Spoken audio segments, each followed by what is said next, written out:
Okay, guys, welcome to the final episode of the Ping Pong Show. And in this episode, it's called the Debate Show, where I've got three friends of mine, table tennis players and coaches, and they're going to join me. And we all have two questions or topics each. We each ask them in an order, and then we all answer the questions and discuss and debate. So it could be interesting, could be some controversial topics in there. Just waiting for them to join me, and then we'll get started. Hi guys, I'm Ashley Stokes, the host of the Ping Pong Show, and joining me today we have Eli Barati. Thank you for having me on the program. I'm a full-time professional table tennis coach. I've been coaching for 20 years, although I look younger than someone, I won't say anything. And I'm looking forward to a great conversation today. Love you, Big D. Okay, I'm Daniel Basterfield. Been coaching now for 10 years, former national junior champion. Love everything table tennis, and I'm just a bit disappointed Ellie only loves Duran in this chat and not me. See how that happens, see how it goes. Yeah. I'm Chris Duran, been ex-England player, current England number 5. Much better at ping pong, a bit like Ashley now, and been sort of self-employed, doing coaching here and there with Ellie previously, Grantham, a few other things. So, but yeah, moving on now. Still play professionally in France. Nice. All right then. So it's me with the first question for you guys. So my first question is, in a WWE style Royal Rumble with the top 10 men in the world in the current ITTF ranking list, who would be the first person eliminated? So I'll give you my answer is, I feel just the Chinese will just gang up. Most of the Chinese. I think Marlon will just run around clotheslining everyone. But other than that, the other Chinese will just grab Colorado, the Brazilian guy, because they'll see him as a big threat, and they'll just chuck him over the top rope. What about you guys?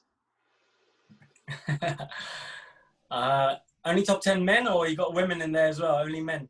Only the men, this one. Only men. Okay, only the tough guys. I think I'm with you. I think the Chinese definitely are going to get together and do some damage to the rest of the world, as they do anyway in table tennis. So I think they'll grab the little man and just quickly get rid of him. So Harimoto for me. Okay. Oh, I was split on this one. There's out of 2 for me, but I'm going to go with Lin Junyu, the guy from Taipei. He is called the Silent Assassin, and I'm sure they won't want him there too long. So I think they'll just grab him, strangle him, throw him out, goodbye, and then they'll deal with Calderano after. Nice. I'm going to go a little bit different. I'm going to go Liao Gaoyang from China. Then a little bit of a bottler, I think, in the world. Top 2, 3 best players in the world for a few years now, but he seems to always crack at the big line. So I think if you put him on WrestleMania in a big stage in the Royal Rumble, I think he's slipping over the top rope and eliminating himself first of all. He's trying to get out. Yeah, Harry Calderano, I think he's slipping over the top rope. Nice. So who's got second question? Ellie, yeah? So it's my question. Okay. I've got a little bit of a tasty question for you guys. So I want you guys to be as honest as you can, please. If I gave you approximately, I don't know the exact number, but it's approximately £8 million a year from the government, from UK sports. And I say, right, you guys are the so-called association now. Of course, we've got all sorts of other income. You've got the income from tournaments. You've got the income from player licenses, coaching, all sorts of different sources of income. But I'm giving you $8 million guaranteed a year. Do you believe that you could do a better job that is currently being done? And if so, why and how? Good question. What I would do with the 8 million first is I would work on building clubs. I would invest in club coaches and clubs a lot more than what is currently happening. I think the system now, for me, is working on more individuals and not getting together enough as clubs. And I believe that 10 years ago when I was part of a club and you was running another club, I mean, the rivalry between clubs creates the buzz and you want to beat each other. So I think that's number one. You have to have clubs like in football, rivals, to produce the best people. You have to want to beat each other. So I definitely invest a lot of money into clubs, a lot of money into improving coaches, definitely a lot of money into improving coaches. And I would change and invest more money into prize money for the junior and senior tournaments 100%. So I would invest more money into the tournaments, whether it be trophies for the young ones, improve coaching, and yes, improve clubs, or invest more money into clubs and try to get as many clubs and emulate France or Germany in that respect. This other part of your question, which was, what was the other part of your question, Eddie? So would you do a better job than what is currently being done, and why? So the why now. I think if they gave me money and I was a club coach, I would definitely do a very good job, and I think I could do better than what's currently happening. But I don't know if I could be the top guy at the top deciding what happens, because I'm not experienced enough. So I can't comment on if I was in charge of the whole governing body, would I do a better job? Because that's very easy for me to say yes. But I think if they invested in me and they invested in you or people that really care about table tennis and clubs, I think, yes, we could do a better job than what's happening now. Okay. Over to you, Chris Duran. Oh, I thought it was Stokesy. Okay, we can move over to Stokesy then. Oh, I don't think it really matters. Chris, go ahead. Chris, go on. Yep. Okay, so my personal opinion on this one is I've never thought of myself as like a number one guy, because I'm not always the most, I'll be brutally honest with myself, I'm not always the best with organisation and things.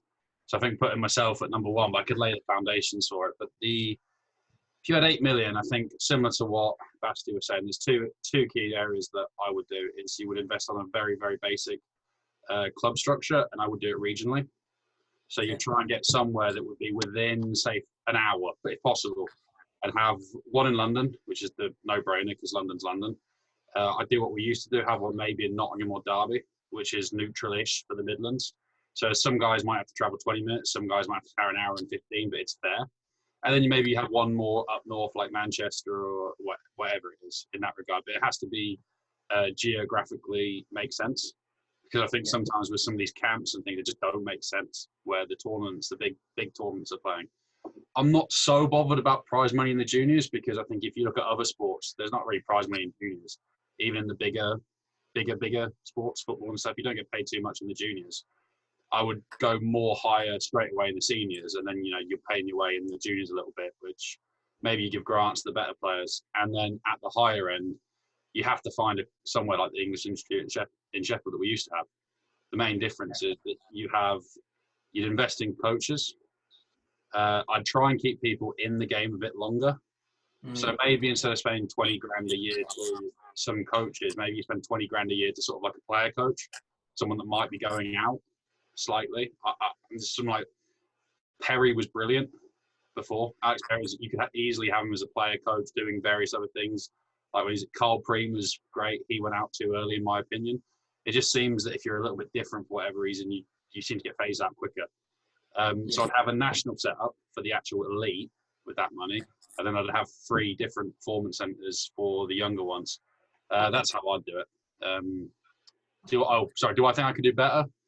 I'm confident, so I said, yeah, I'd do better. Who knows on that one? But yeah, I'd like to think I could do better. Nice. Ash?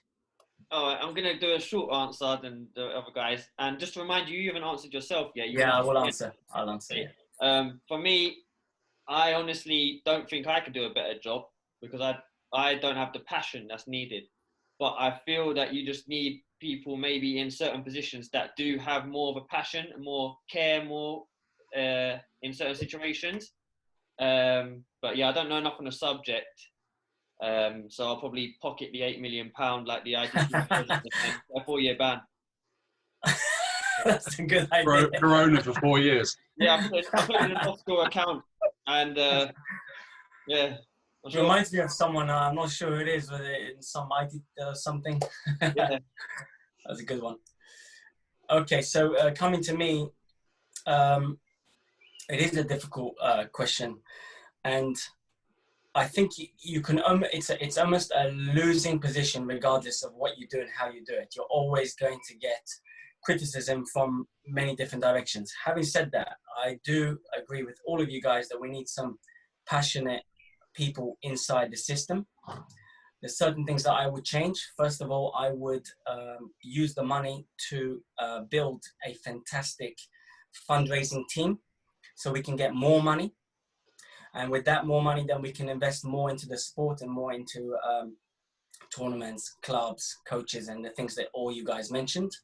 I think at the moment we don't have a fundraising team, which is quite disgraceful, really. You're getting £8 million and you're basically spending it all. Then I would continue by looking at who is special in the field, in certain fields. So, for example, who's doing a really amazing job in coaching? Who's doing an amazing job as a club? Who's doing an amazing job as any aspect of the game? And I would try and use those people inside the system and say, right, can you guys help us? Can we grow? Can we develop this sport? And lastly, I think what's very important is that we try and find ways of making our sport professional. And how do we do that? A little bit like Chris said, we need certain hubs scattered across the country. And I believe they should be full-time centers, very similar to Germany and France.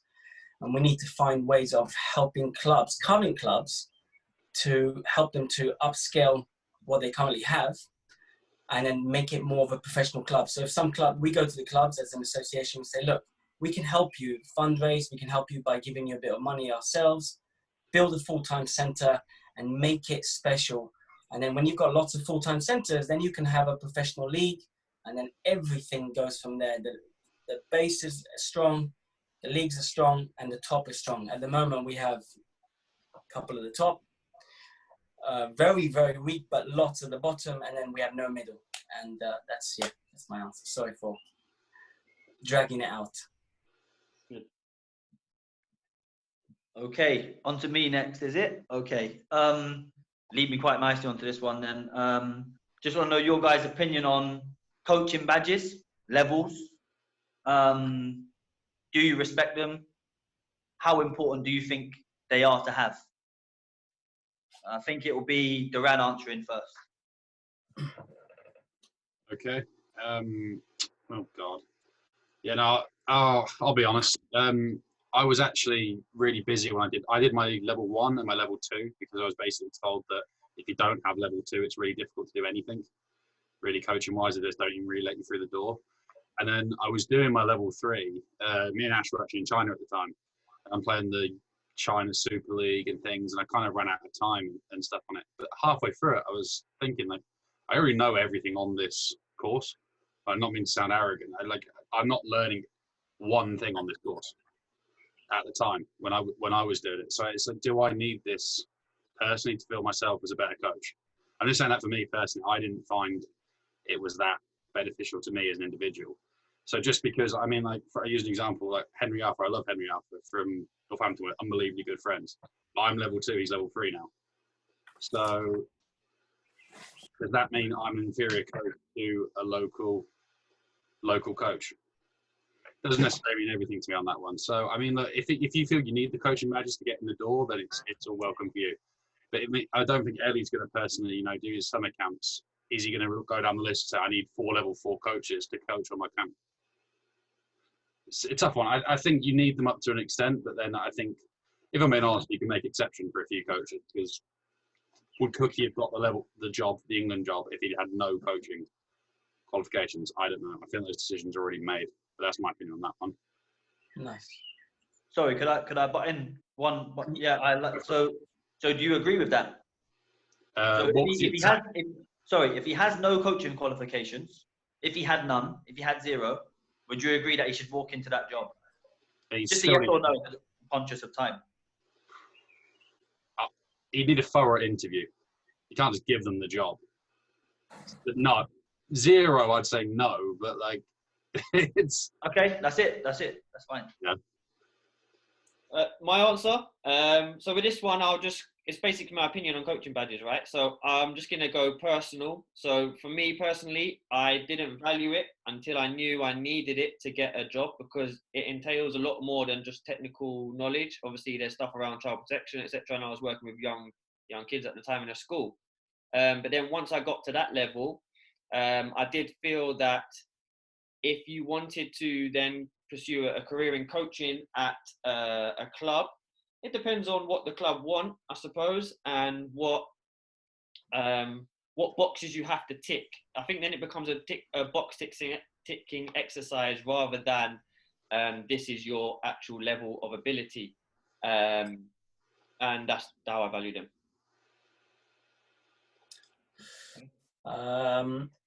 I've had some big rows with some so-called high-level or very well-known coaches publicly about this, and I'm very a big believer in action speaks first, and theory speaks second. So, but having said that, I do think you need to get the minimum, which is level 1 or level 2, for a few reasons. One, it qualifies you. So it basically qualifies you. It does not mean you are qualified to coach at a certain level, or you're able to qualify to coach at a certain level. And I think many coaches that don't have the ability have a bit of a different route to go, right, I'm going to be a level 4 and I'm going to say I'm a level 4, though I've never actually really produced anyone, but I'm credible because I'm a level 4. For me personally, I don't really have anything to do with it. I'm a level 2. I've never ever been asked what level I am, and I coach internationally, nationally, and everything. So it hasn't stopped me from achieving anything that I want as a coach. That's my answer. Sorry, I'm going to come back to one you. little thing I forgot to say.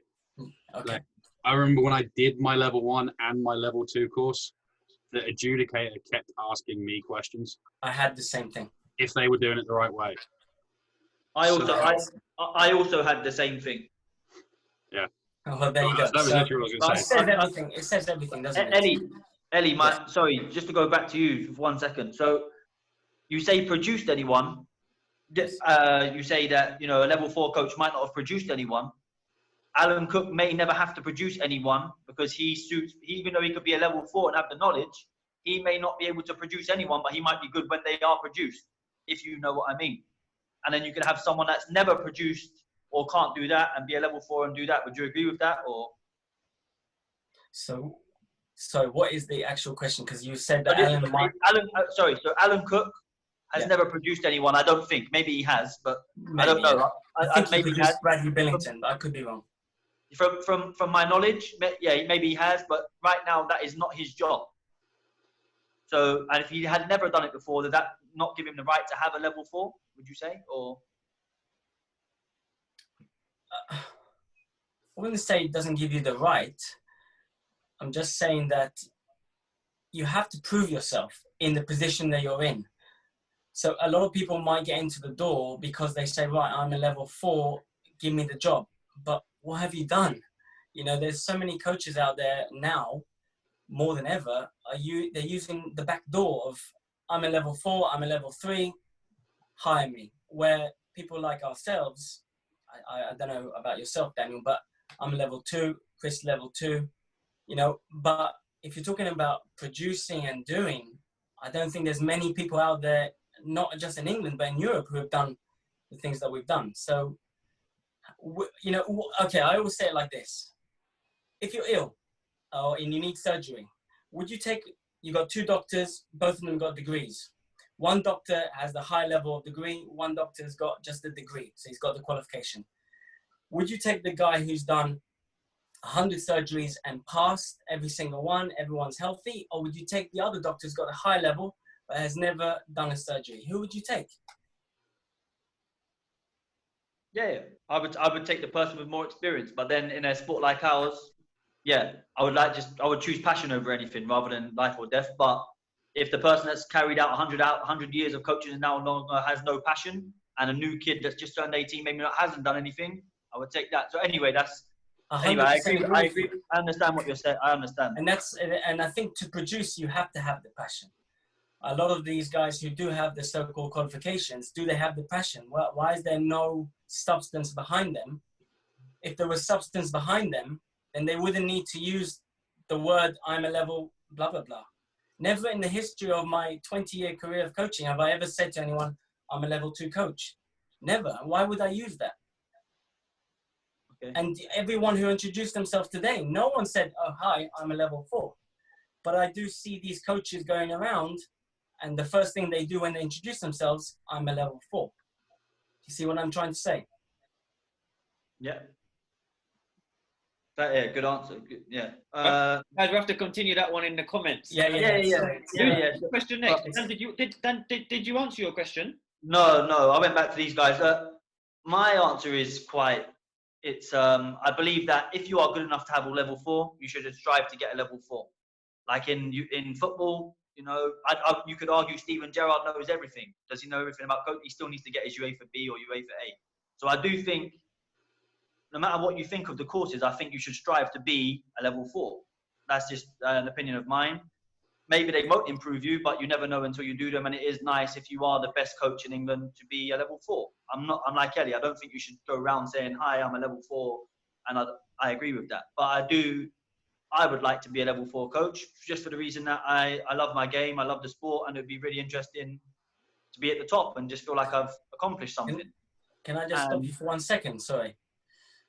And I do agree with you to a certain point, but there's 2 things here you must understand. Number one, to be a high-level football coach or any other elite sport, the amount of investment and knowledge that has gone into these courses is insane.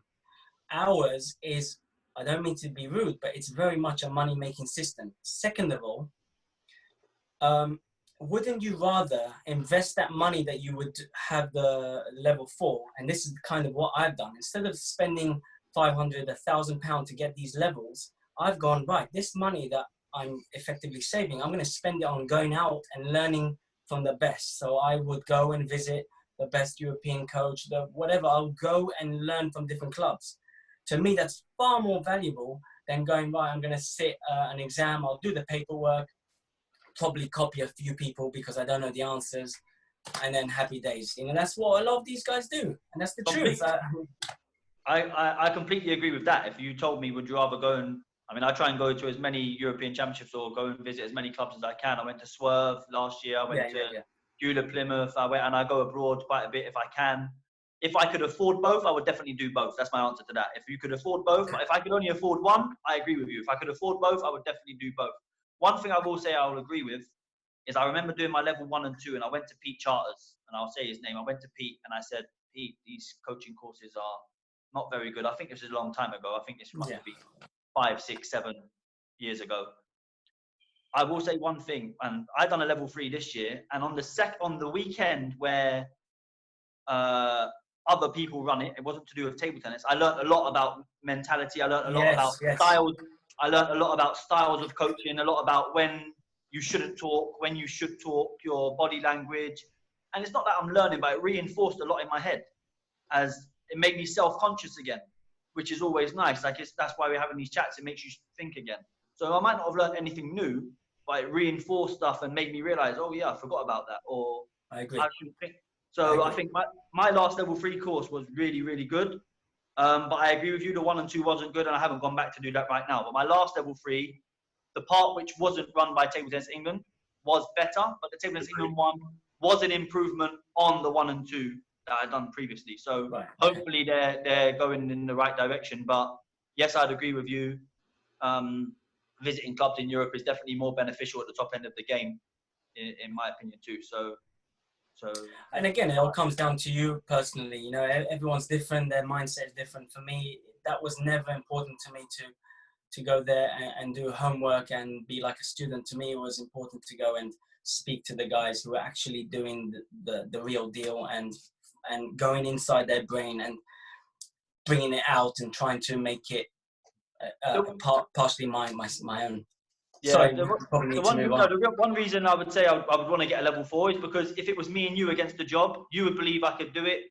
I would believe I could do it. If I had a 4 and you had a 2, I would expect to get the job. But that's where that's like that. But anyway, I have to move on now. Actually, let's move on. I deliberately didn't talk for that very reason. Yeah, me too. Now, I think that one's definitely a good question. Obviously, you got a lot to say on it. I think leave that one for the topics or for next time as well. Chris.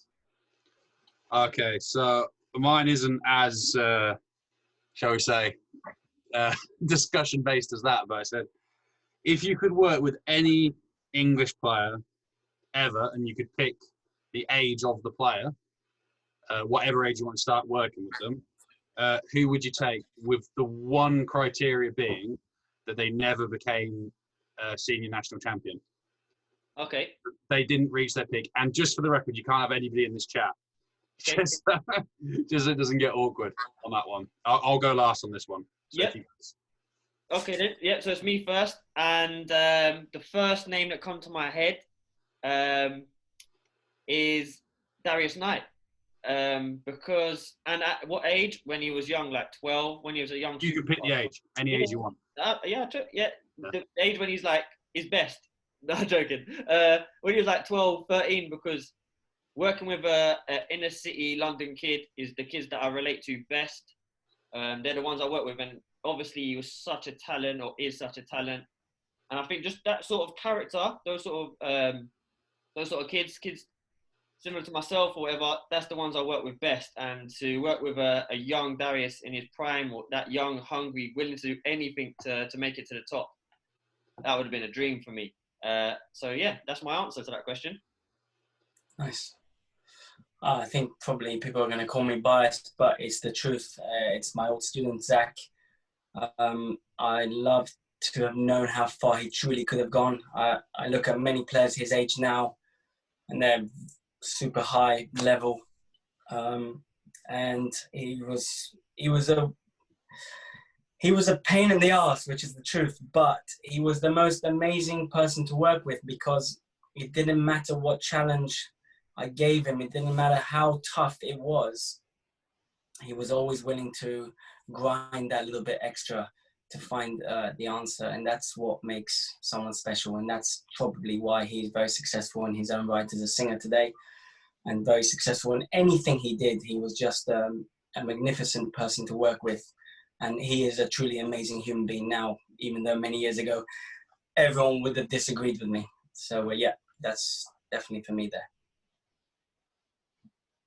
Okay, I'm also going to be biased like Ellie, and I don't know why I would put myself through this stuff, but I would say Igor Moraes, because I think he was a person that I felt myself and Jason, everyone around him, we felt we'd done everything for him.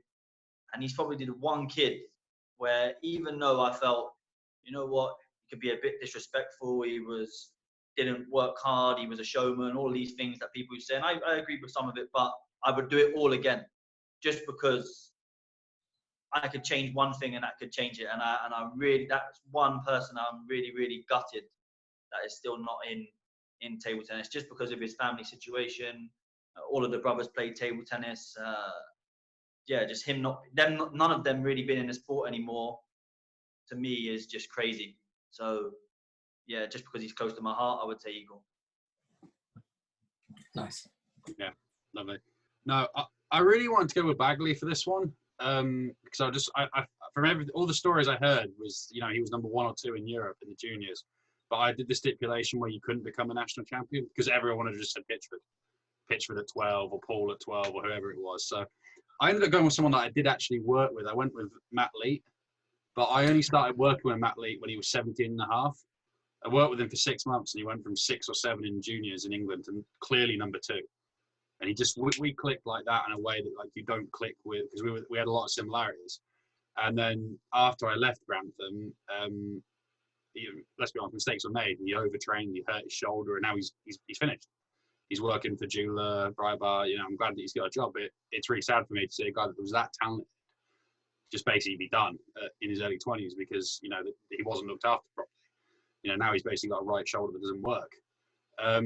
We did magic in 6 months together, a bit like what Ellie did with me when we worked together at Harefield. He went. I was terrible when we first started. I'd probably gone down to about 8 or 9 in England level, and within sort of 6 sessions, I'd gone back up to sort of about 5 because we had that bond, and that's what me and Matt had. So I would have really loved to have worked with him at 12 and see what might have happened, hypothetically speaking. That's fair. Nice. Okay. Oh, did anyone want to go back on that? No, I missed one. I missed one person who I've got to give him a mention, but that's hurts me as well. Jamie Liu. I would definitely that's one kid that's really close to my heart as well, and it was very close between him and Igor, but I had to choose one. But that kid makes me sad every day that he's not involved in table tennis, so I thought I'd just get that out there. Nice. It's, And it's interesting. Zach was a great answer as well, because that kid could have been special. He could have been. I mean, it's amazing how nice a kid he is now. You generally wouldn't believe it's the same bloke. Yeah. Like, no idea. He's like, Big D comes and gives me a hug. He's like so humble, so successful. It's unbelievable what you did with him, Ellie. Really. Okay. My question. Before I go for my question, though, it's funny you three chose people that really close to your heart, and I chose someone who doesn't even talk to me. But so it goes. It's all love. I just don't go South London anymore. What are we talking about? Right, my question. Second question. I was going to say something ridiculous, but that question we'll do after we're recording. This question is, what is the best club in England at the moment, in your opinion? And junior or senior? Oh, no, that's up to you. Either. Take your pick, Ellie. You choose. If they only cater for one section, then I'll say they're rubbish. But my go. Okay. My go, and it is. It's got to be alive today, because obviously we all know London Progress is the best ever. So I'm out on that one. So it's, for me, my answer, I'll go first. My answer is Brighton Table Tennis Club. Run by Tim Holtham, or founded by Tim Holtham, run by a load of people, volunteers, paid volunteers. He deals with refugees. He goes into prisons. He's got the traveller community. That place, I just can't wait to go and visit it. So big shout out to Brighton Table Tennis Club, Tim Holtham. And yeah, I'll pass it on to you guys, whoever's next. Ellie. 100% agree with you. I think what Tim has done is extraordinary, and bless him, it's just amazing. I did the Zoom thing with the club members last week, and they're just amazing people. So couldn't fault anything that they're doing. But I think the question was, what is the best club? So it's difficult. That is the best as in terms of providing for human beings. Yes. But if we're going for best, I'm going to go for best at the moment that I feel junior level. I could be wrong, but I feel that they're doing best is Draycott. They've got so many youngsters, and I've coached quite a bit down there, and the mindset, the kids, the work rate, the family environment that they've made is fantastic. And it's in a tiny little village, and I don't know how they managed to get hundreds of these kids, tiny little kids coming from nowhere. And they just seem to have an amazing camaraderie, and they're producing not only high-level young cadets and juniors, but they're also providing for the local community. So that's my pick. Yeah, that's nice. Them two are nice. I'm actually surprised that none of us have got the same one. It's very difficult. Actually, 100%. Tim Holton's a great guy, and obviously we're all progress people. We've got to back him. Yeah. If he was talking about those things, then 100% it would go to Brighton. However, I visited a club last year, and I was so impressed with this guy and the way the club is run. And that's Julia Plymouth. Reason being is that all the kids smiling, love their table tennis, do their own thing, don't really worry about getting picked or what governing body wants or what I want or what you want. They all play table tennis because they love it, and I think that's, Julia Plymouth for me is run by a great guy, a great couple of people, kids that just give our kids the greatest welcome in the world, really friendly, and they're not worried about the association. They just play table tennis because they love it, and I think that's just something that I value as a person. So I'll go with Julia Plymouth with that one. Yeah, all brilliant choices. I've got to admit, I don't know as much about Brighton as the other two, but I've only heard brilliant things from there. Is Harry Fairchild working there as well? Yeah. So I've it comes with my Facebook every now and again. I've met quite a few of them individually, but I've not actually been. It's quite a long quest to get to Brighton, so on my end, I can't give an accurate opinion on that one. For me, it's between two. It would either be Draycott or Ormsby. I'm going to go just Draycott. So don't agree with Eddie purely because I knew it really well, because when I was at Nottingham Trent University, I was so close, so I saw it firsthand. And the stuff they do in, like Ellie will tell you, it's literally, there's a fish and chip shop. You drive around the back of the fish and chip shop, and it's like effectively like a postage stamp in the middle of a small village. So if you compare that with being at that club compared to other clubs, I would just give the Draycott, because I know a lot of them personally as well, and they're just wonderful human beings as well. All the players that come out there tend to be really nice guys. So even if they don't succeed long term in tower defense, you make good people. So Ellie, you win this one. 2 for Draycott.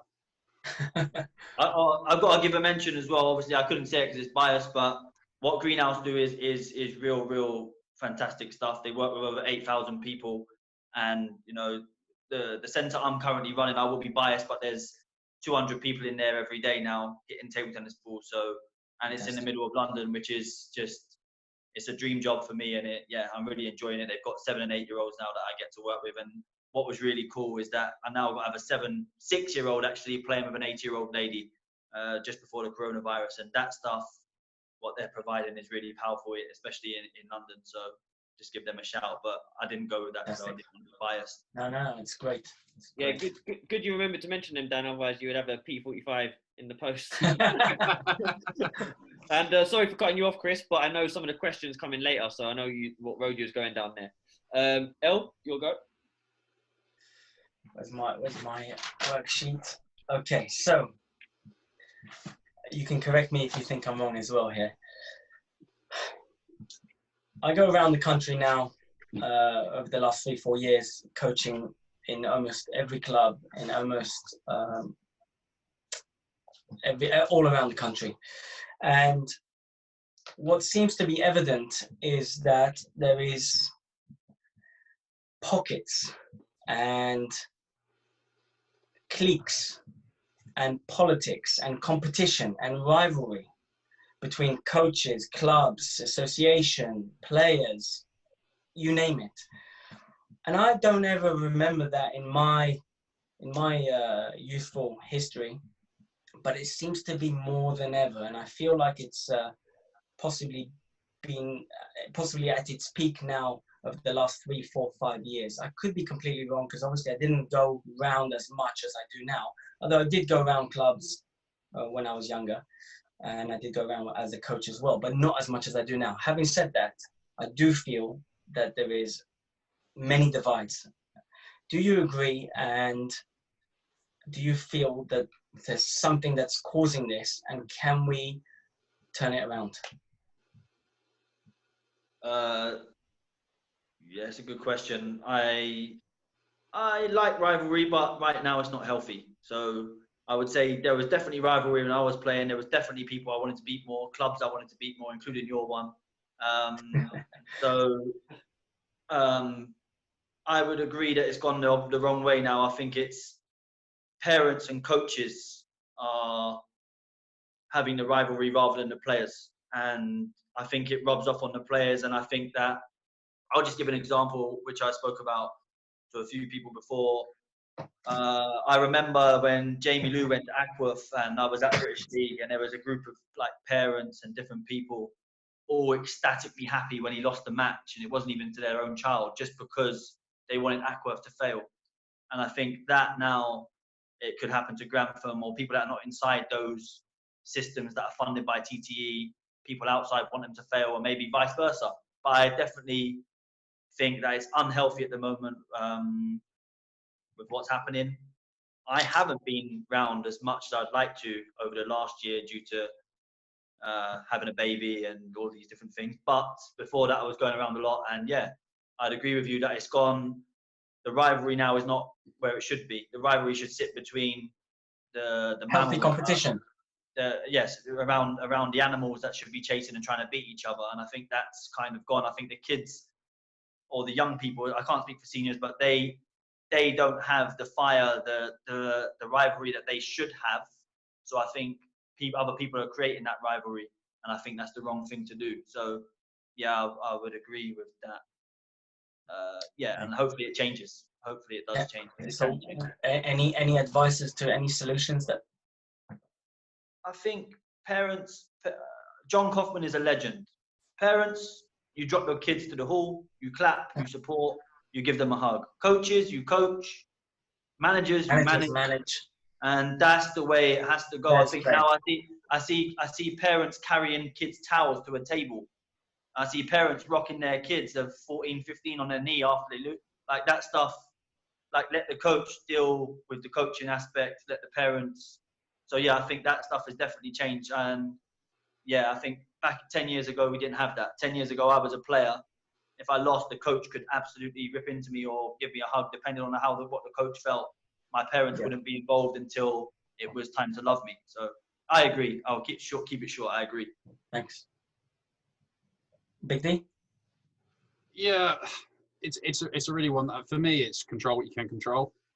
So just make yourself about as good a player as you possibly can. Control what you can control. I mean, when we worked together at Harefield, we wanted to beat Grantham, but we weren't looking at Grantham's results saying, "Oh, I'm glad this guy lost in Band 3." Never, ever. It was purely about trying to make our own players as good as possible. And just going on from what Dan said there, I didn't meet Jamie Lou for like a year after I heard all this crap about Jamie Lou.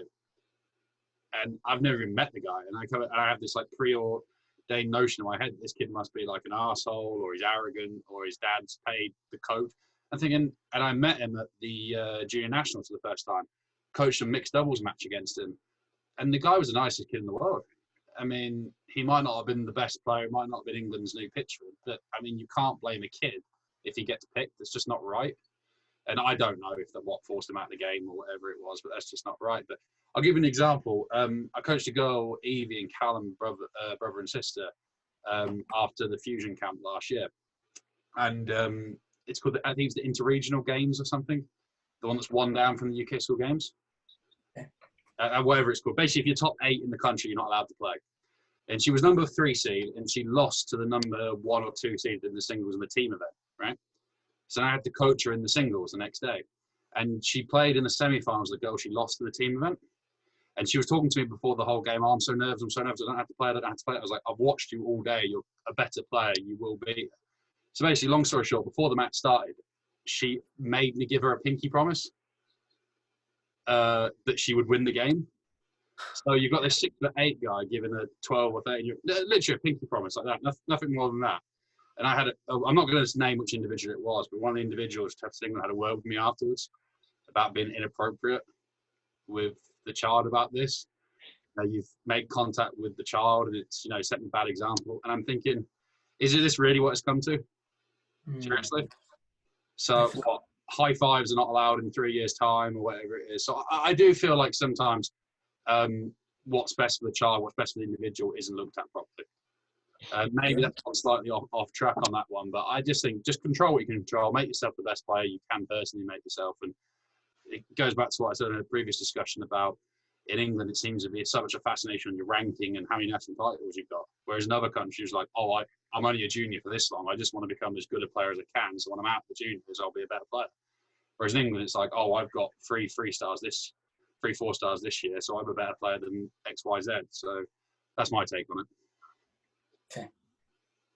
Yeah, my answer, just without repeating what the other guys said, like Dan said, let the players play, coach, manage. What Chris said, control what you can control, be the best you can be. So I suppose rivalry and stuff like that is very healthy, because it could spur you on to be the best you can be, but without it getting over the top and sour, then it's obviously not healthy. So that's my take on it, and I'll leave you to answer your question, because I'm sure you've got something to say on it.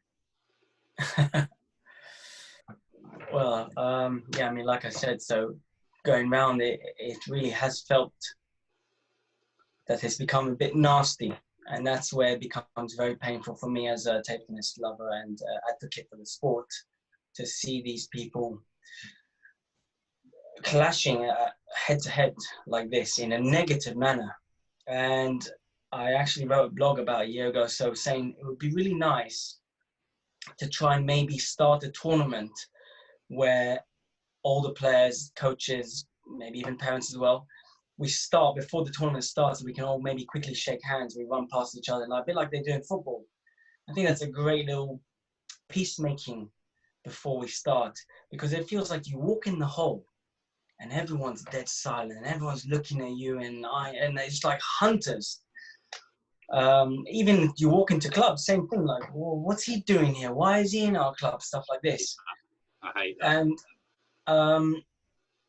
And I just feel like we've got to learn to be human beings again, respect each other. And I don't quite know where it's come from or why this has happened, because I've never seen it before. I remember as a kid playing, and I would go around to loads of clubs all over, and first thing that would happen was, hey, how you doing, Ellie? What are you doing here? Come and play. Join us. Where now it's like, what's Ellie doing here? It's what's happened?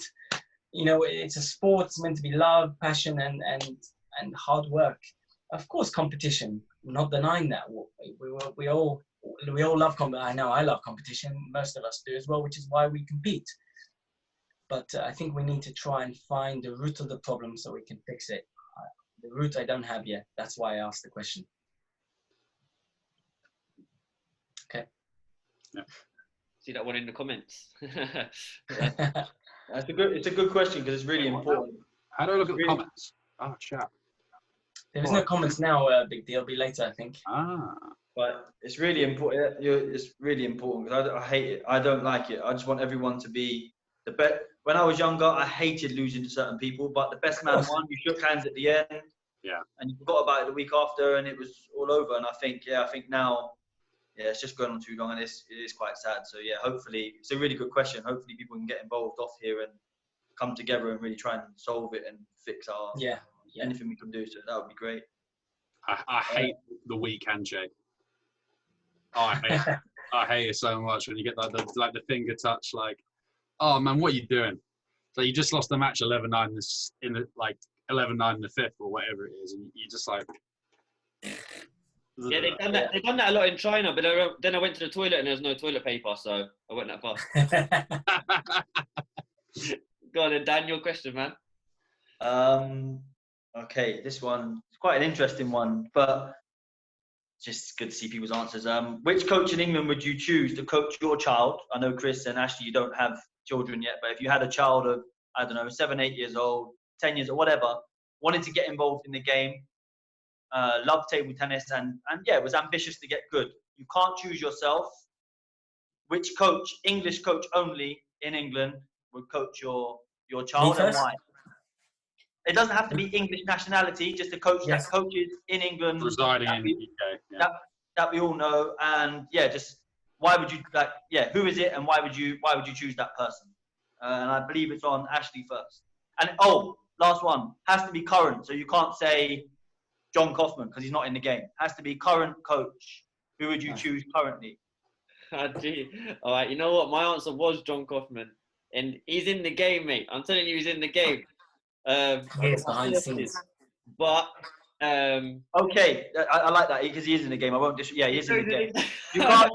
You can't use John Kaufman. You can't use Kaufman. No one can use Kaufman because we're all progress except for Durant. So all right, well then, fair enough. I am going to pass this over to Durant to answer first, so we'll stick to the order to give myself more thinking time because I had Kaufman down. Cheers, Come on, Durant. No. If I could have a time machine and get when I was younger, I would have said Dennis Neal, or would have certainly been up there because I still worked with him for 2 years in Peterborough, and the guy's a freak of nature.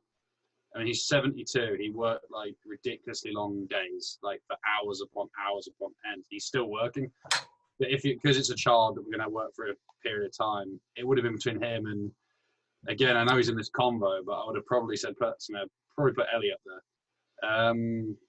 For the major reason that he doesn't go by a textbook, a bit like myself, that you can't just go A, B, C, A, B, C, A, B, C. You need to do this. It doesn't work like that with every kid. So I think you could have tough days, you could have nice days, you could have middle of the road days, and you just go with the flow. I mean, I remember the way we used to work with Danielle Kelly. You know, some of the weird stuff. You know, we'll leave that off with some of the stuff we used to do with her, and then unfortunately, I don't think she quite made the step up that she could have done. But in that year or 50 months or whatever it was, I personally, John Kaufman got out of the game right as I was becoming better, so I don't really have an accurate opinion on him. I just know everybody that's ever worked with him said, what a legend he was, so I can't say him. So If I had a time machine, I could go back 20 years. I would have said Dennis, but I go with Ellie for this one, just because I had the pleasure of. I just wish I'd had someone like Ellie or Dennis or somebody working with someone like myself when I was 14, 15. I think I could have personally been a better player. I know there's a few others that reached a certain level, but if you had that extra little X factor that you can't teach from a coaching manual, I think there's a few coaches who can do that. And I'm boosting your ego up, Ellie, here, so don't get too flattered with this one. But thanks. and then we get some tennis matches when we're off as well. Duran, when Ellie's off the chat, you can be honest with us, me and Ashley. Exactly. Yeah, be honest. I'll just say quickly as well. Alex Perry was a genius on the table. Nice. Unbelievable. If he could have had some more work as well, I don't think he's had the passion. I don't think he has the passion anymore, so I excluded him from it. But Alex Perry was phenomenal as a coach and a mind in table tennis. Really underrated player now. Nice. All right. Back to the normal order then. So my answer would be. Oh wait, Ellie's gone. Oh, Ellie's cool. Yeah, I'm here. Oh, okay, cool. Yeah. So my answer would be. Top move. Obviously, like I've said, it would have been a John, because of the fact that just the life skills and the lessons for life that he teaches. And I think I'm gonna have to go to like the next best thing that I know, and that would be Jason Zugru. To be fair, again, just knowing what I'm like, and I know it's not for me; it's for my kid or whatever. Like Dan said, this question. So I'd like him to go to Jason just to learn the same sort of life skills through that London Progress mindset. But they will probably fall out because I don't want my kid playing table tennis. And Jason, if he's talented, Jason will try and push him maybe too much. I don't know. I see an argument there somewhere. But it'll be Sugru. Who's next? It's Ellie next, and it'll be me to answer last.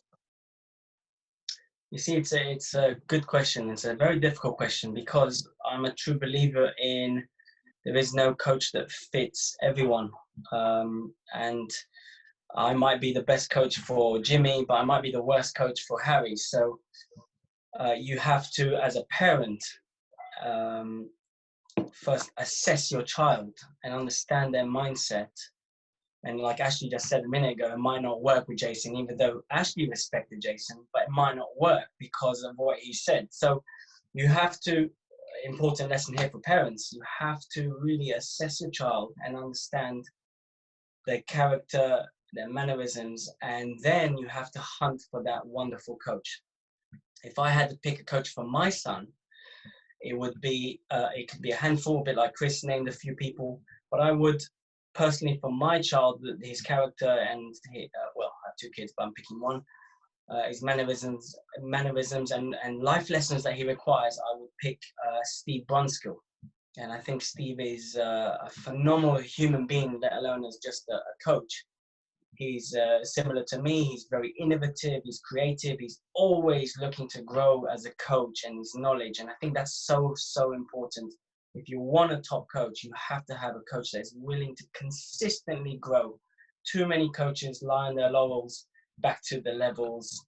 I'm not going to go back there, but a lot of coaches, I've coached number one. Yeah, great, you did that in the past. What have you done now? What are you doing now? Are you growing? And Steve, okay, he may not be producing world-class players, but he has produced many top players, and he is an amazing human being, and that's what I want. I want my child to be around an amazing human being first and foremost, and then the rest will come. Dan, just before you answer, if Steve's listening to this and Ellie, he's going to charge you double now, yeah? It's okay. He's up north. He's cheap. Dan, your question, mate. He's cheap until he pays your petrol, Ellie, and then that's true. What are you charging these days? £1 a mile, £2 a mile? Oh, I'm not sure. No. I'll just charge whatever I feel I need to charge. Okay. I'm happy Ellie touched on that really regarding really taking your child into consideration, because that was kind of the answer I was looking for myself, because I don't think enough people do that. I think a lot of parents go with what suits themselves, and you see a lot of parents trying to, like I've seen passive kids but aggressive parents, and it just doesn't work when they expect their child to be the same as them. And yeah, really good that you pointed that out. Mine, if I was being biased, it would be Jason, but it's not going to be Jason. It's not going to be Jason because Jason now, yeah, it's just not going to be Jason. But yeah, if I was going to be biased, it would be. But the person I would choose is Paul Whiting, purely because the guy's got an aura.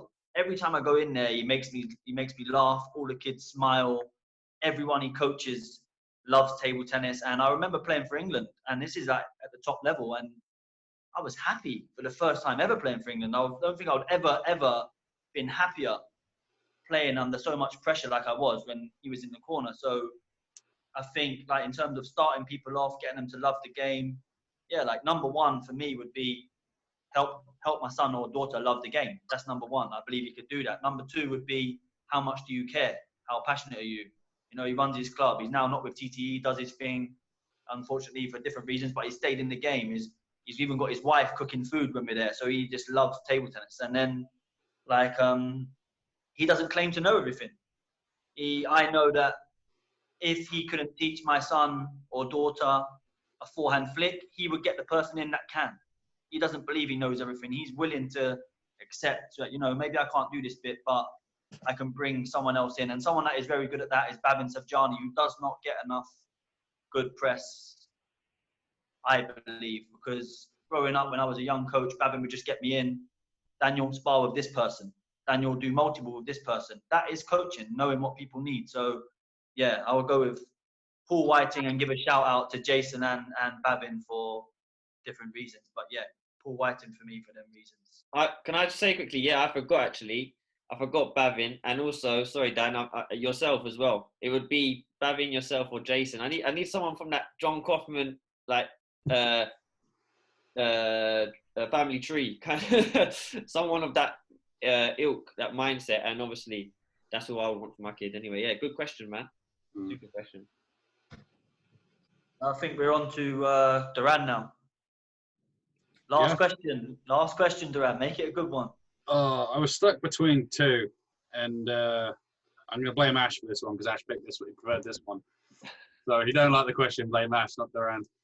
I just went for more of a nostalgia question to finish with, and it said, like, what was the best or your most favourite table tennis competition that ever happened?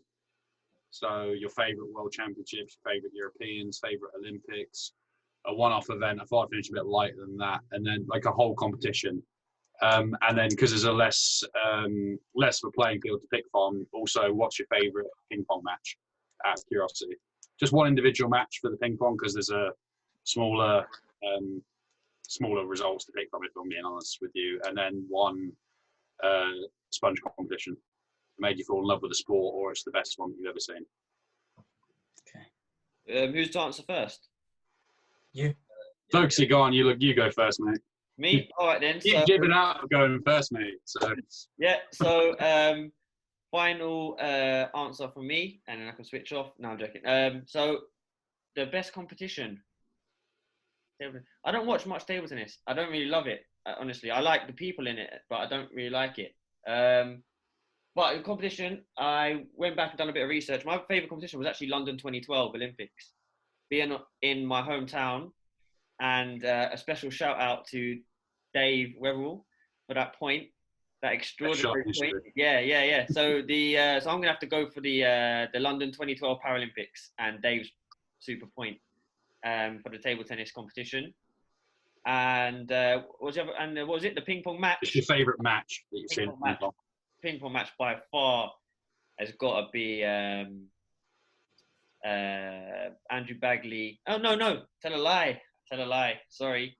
My favourite match, actually, the highest standard I think was Andrew Bagley versus Fleming. It's just gone. But my favourite match was actually Sule against yourself, Chris. I'm sorry, mate, but you was unbeatable, and then Sule just come out with his deft touch, and he just made you look rubbish. And no, and it's not easy. He didn't make you look rubbish, but you know. Ellie, defend my honour here. He showed the way. I'm struggling. He showed the way to beat you. Like, you looked unbeatable. It's like Chris can do everything. Chris is doing top spin, like, you know that. But then Sule just went, all right, I'll make you go out in, and he just. I don't know who you had in your corner coaching you at that time, but Me. Right. That's me done. I tell you a true story about that. The first set was 11-9. And then I got absolutely battered in the second set, 11-1. Big D ran out of an injury. But no, and you had this guy off the bounce. That's true. Yeah. Very nice. I'll start with the ping pong. For me, my favorite one, this time I wasn't in the corner, but I was in the stand, and I just felt, okay, he's shown that he is there and he can beat anyone, and that's the man down on the other corner of me when he played Andrew Bagley and beat Andrew Bagley. I loved it. For me, it was just amazing. And moving on to the sponge, without a shadow of a doubt, I was 15 years old. I went up to Manchester somehow. I don't know how I managed to get the tickets, and it was like £2 or £3 back then. Unbelievable to watch the World Championships. 5,000 people watching, and you're literally walking next to the players, and you're seeing them train, and you're seeing them play matches. You could stand, like the barriers were here on the barrier, and I'm watching. Back then it was Karakazovic against Lou Gillian. I mean, Karakazovic just was like, what is going on here? Took out Lou Gillian, who was number 2 seed at the time. And then obviously my hero of all time, seeing Anna Volner perform arguably at his absolute finest. That then made me not only realize that table tennis is the sport for me for life, but it made me realize that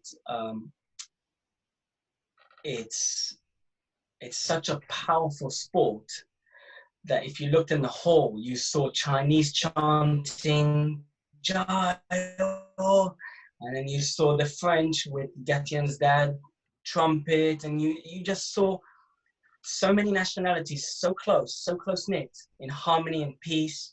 And that to me told me that table tennis is not just a sport, it's a human, I can't put it into the right words, but it unites humanity. And I don't believe there's a sport that unites humanity more than table tennis. That people can argue with me, but that's my personal belief and philosophy, and that's why I'm such a great advocate for table tennis. Nice. Yeah, it's 2 good ones to be fair. Ping pong, I'm opposite. I follow ping pong, but I'm not mad on it like Chris and Ellie or yourself, Ash. But I remember the first final that Bagley won. It just sticks in my head. The first time he won it, and I just thought, okay, like England are on the map in a sport like ping pong or table tennis. So I thought, yeah, that, and also I bet on it. I shouldn't really say that, but yeah, I won some money on it. So it also helped for that reason. But yeah, the first time Bagley won the ping pong was brilliant. I think it was brilliant it was in this country, and it was just brilliant. So I'll say that's my favourite ping pong match. Favourite table tennis event. Now this is a weird one because I was going to say the 2012 event. For me, 2012 Olympics was incredible. I was watching people practice, and it was just an incredible experience for a 20-year-old. So, but my favourite moment in table tennis, if you want to call it a moment, this might be going, I don't know if I'm allowed to say this, but it was Ross Wilson winning the World Championships, and I just think that guy lived on my floor for over a year. I took him in my house, he lived with me, he slept on my floor, he went to a school in London, all the things he'd done. I think even when I watched that match back, it was so close. I think he won 3-2, I believe it. I think he won a big juice game as well, like 70, I don't know what it was, but my emotions, I've never felt that emotional about someone winning something. So yeah, shout out to Ross and the World Championships that he won, and hopefully he can win many more to come. But yeah, just because that was personal to me, I'm going to go with that one. That's beautiful. Yeah, lovely. You can't really beat the way. Did I say what event mine was? It was 1997 World Championship, just in case I didn't say. I knew. I knew before we'd even answered. No, I mean, the Ross one was unbelievable. I think he saved 2 match points. Yeah. I think he did. You know, to win a Olympic or Paralympic gold medal. I think it was his first try, maybe an individual I don't know, but I got to know him a little bit afterwards when they trained at Grantham. He's just an unbelievably nice guy, and no, phenomenal to win that. But for this one, it's quite easy. I'll start with the ping pong and I'll finish with the sponge for this one. So my favourite match was obviously when I beat Bagley, for me personally, beating the guy that was 4-time world champion now. But I'll go for the best match I ever saw, and I'm a bit controversial in this one. I don't think the Bagley Fleming match was quite as good as nearly everybody else seemed to think it was. Apart from the fifth set they played was insane. But I thought it was a bit more like a training match. I thought they were both a bit tired, and I don't think they played at their max level. But I seem to be the only person who thinks that, so I'm fine to say that. But for me, it was when Bagley somehow, by an absolute miracle, beat Yang Wei Hao the year before in the quarterfinals. I think that was an insane match. Like, Yang Wei Hao was, he was a previous champion. He's had some back problems. He was out of the game. He wasn't as good as he was for a year or so, and he just took Bagley to pieces. And I was on the next match, so they came and got me out of the change room, rushed me up to Sky, were like, "You'll be on in 2 minutes." And then Bagley just pulls an absolute miracle from nowhere. Like, the guy just somehow does it, and he beats the world champion and was unstoppable after that. So I had a joke with him afterwards, like, "Oh, you bastard, to keep you waiting for 20 more minutes, but at least you won." It is. So I'd have to go for Bagley against Yang Wei Hao for the best ping pong match I ever saw. And for sponge, a little bit similar backstory to what Ellie said. The event that got me into the sport at a higher level would be the 2003 World Championships in Paris, where Schlager won. I would have been 12 years old. Was just taping everything on VHS and watching it. It was, I think, if I'm being honest, I think it was like the swan song of European table tennis, being very close to China, or close enough to China. And there was basically every match in the last 16 was China against another country, and a lot of them were competitive as well. And similar to what Ellie said, there was however many thousands of spectators. There's not an empty seat. The noise is deafening. Schlager saves 4 match points. He's 3-2, 10-6 down to Wang Chin. Wins it. Miracle saves 2 match points. Kong Wei into the final. Chen Wei-Ting beats Wang Hao. It's impossible. It's absolutely impossible. I think they played something like 16 times and it was 15-1, but the one time he beat him was in the World Championships. And then Schlager beats Juicy Hook in the final in an unbelievable game. And there's so many stories. Kranga saves match points against He Weng in like the second round, gets through. And yeah, I remember that. It's just ridiculous. Incredible match. And Kranga probably, in my opinion, cost Samson the world champion. Because his next matches would have been Juicy Hook, who he beat nearly every time. And the final would have been Schlager Samsonov, and he normally had his number. Not everything's written in stone, but he beats Schlager. Samsonov lost 11-9-7 to Kranga in one of the best matches I've ever seen. Kranga was my dad's favourite player. Samsonov was my favourite player. He's 2 points away from being world champion. My dad's poking me like this, going, "Oh yeah, the little guy won, you little." So no, that was incredible. And it's just nice that Europe won that. And I've had this conversation with Dan before, Basti, that Schlager is probably quite underrated now. Actual world champion, unbelievable. So that'd be my 2 answers to that one. Nice one, guys. Well, I think before we get into any long debates, I'm just gonna end the recording there. Thank you a lot for your time. Don't know if you wanna say anything, but I think that's gonna be the last episode of the ping pong show for this season. There might be something else, but maybe you want to get another guest. I'm happy to host it, and we'll just watch this space. There's always topics to debate. There's always politics in table tennis. There's always shot results. There's always other stuff going on. So watch this space. But I'm gonna thank you for your time, and I'm gonna end the recording there. Cheers, guys. No worries, boys. Thank you.